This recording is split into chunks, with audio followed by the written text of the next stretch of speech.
Hello, everyone. Welcome back to the Chill Podcast. So, I hope everyone is doing amazing. It's December. Seriously, can't believe how fast this year has gone by. And my Christmas tree is up in my home. I'm that annoying person who has started watching Christmas movies every weekend, and my TikTok feed is currently filled with gingerbread recipes and Christmas content. And I'm just so stoked because I love the Christmas spirit. And I know I must sound so annoying, but I just love Christmas, guys.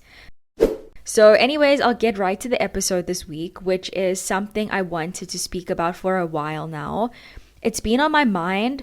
So, for someone who feels like they don't make friends easy, I feel like I've made some really great friends in the last 2 years, which are both guys and girls.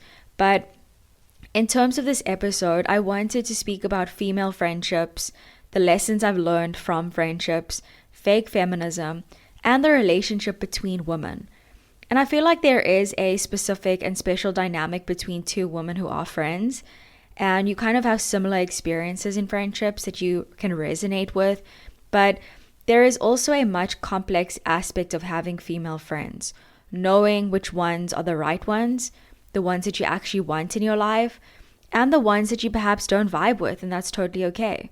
So I just wanted to have the conversation and also share a few of my own experiences with you. Whether you are a guy or girl, we all have female friendships, and it's an interesting one. So as you know by now, I went to an all-girls school. Fun times. You are obviously around different types of girls with different personalities. Some of them are people that you would be friends with, and some are not. And I had a best friend who I knew since like grade one, and we were inseparable. We just got along so well. We liked the same things. We complimented each other so well. And I honestly thought that we'd be friends forever.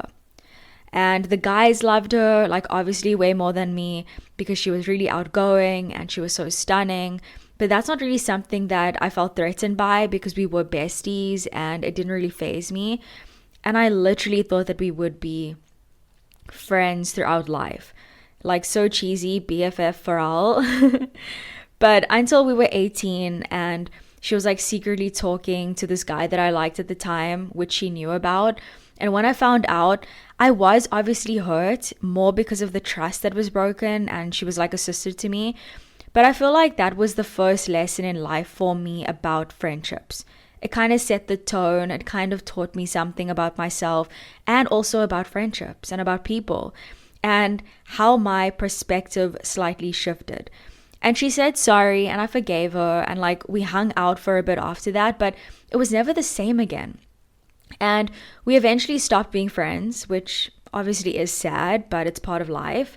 And when you hold people to a high regard and they disappoint you in a hurtful way, when it comes to principle, nothing in life is the same again, and you kind of just have to accept it. Sometimes you have to lower your expectations of people in your life for your own inner peace. So then I became super close to another friend from school who I am still friends with to this day. She's literally like a sister to me, and we just vibe. Like, I don't need to see her all the time, but when we do see each other, it feels exactly the same. And I have so much love and so much respect for her. And as I have grown and gone through life, friends have come and gone. However, that friendship remains the same. And I recently made friends with these three amazing women. And the similarities between the women that I have made friends with and remain friends with are that they are independent on their own. They're strong women. They're funny. They're honest. There is no drama. And if something bothers them, there is transparency. And you hardly find people in life that you actually get along with. Like, I've had experiences before where females have picked on me, ignored me, treated me differently to how they treat other people. And for a time, I kind of allowed it to get to me. But then you think to yourself, hey, not everyone is going to understand you and like you, and that's okay. It's not your problem. So recently I learned what the term a girl's girl meant. I've kind of heard it before, but I didn't know exactly what it meant. And I literally thought that I wasn't one because prior to that, I've always made better friends with guys because I feel like there was less drama having male friends. And I also grew up in a household of boys. I have brothers. So I kind of gravitate towards having male friendships much easier. Obviously, unless they're like hitting on you, then it becomes weird. But anyways, I learned that I am a girl's girl and I want to be a woman that, lifts other women up and who isn't interested in putting anyone down. And that's the kind of person that I want to be. And that's the kind of definition of what a girl's girl is.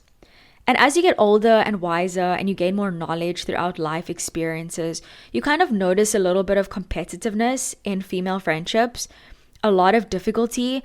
It's hard to also keep friends for very long, especially when you become an adult. And friendships end. Like, it is what it is.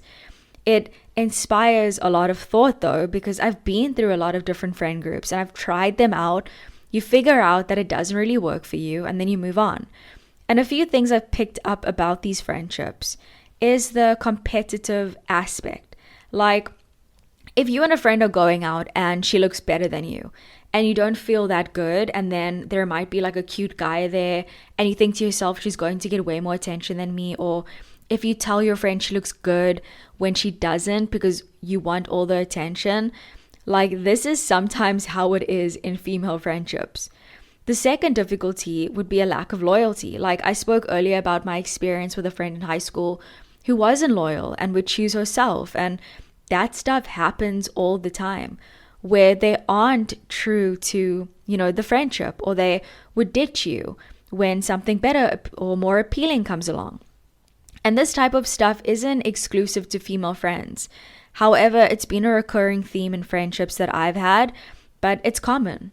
And the next difficulty is that a lot of girls want to see other girls fail and they feel better about themselves when they do. And it kind of ties into fake feminism, because you'll see someone posting about girl power or support women, and then they are the ones who aren't really supporting other women. And like, it becomes like so fake. Like, sometimes girls get excited about seeing you in distress, and it may not be a conscious choice or intentional, but it may be a thought like, okay, yay, the competition is gone and now I can feel good about myself. You literally get certain girls where you compliment them on an outfit and you ask, hey, where did you get that from? And they're like trying to avoid the question, or they're like, I'm not really sure, like I can't remember, because they don't want you to buy the same thing. And it's so silly. Seriously, like, I'm pretty sure you know where you bought this skirt from. Like, in a healthy friendship, there should be full transparency if you want to get the same top or skirt as your friend. Like, there shouldn't be a level of like competitiveness or secrecy involved. It's a red flag. And it's actually a compliment, like, in my opinion, if someone wants to copy you. So it shouldn't be something that's like super secretive. Like, it is what it is. And when things become weird, like, then maybe it's not a good friendship for you. I feel like you need to be aware of certain traits in people or friends that you meet and you get along with. Be aware of people's intentions. Be aware of how people actually make you feel about yourself. And I'm genuinely interested in people's behavior, and it's really fun to speak about it with other people. And as I'm approaching 30, I have a better understanding of the people that I want to surround myself with and the people that I don't. And I like to surround myself with strong, empowered women because they help me to become a better human. And you want to have those friends that genuinely are there for you, who support you, who will call you out on things because they care, who make you feel good and not drain your energy. And so far, I genuinely express gratitude to those female friendships that I hold dear to my heart because I appreciate it. And in any friendship, nothing is perfect. But when you find the right ones who truly get you, who also inspire you to be better, well, focus on developing those relationships and adding value into people's lives. Let go of the ones who don't choose you. And if you are someone who may not have many friends, that's okay too. Be picky about who you give your time and energy to, and don't sacrifice your mental health and your mental well-being for anything that doesn't serve you. So happy holidays, guys. I love hanging out with you. Thank you so much for the support this year, and feel free to let me know about your experiences with your own friends in the comments down below. I will see you guys next week. New episodes every Wednesday. Ciao.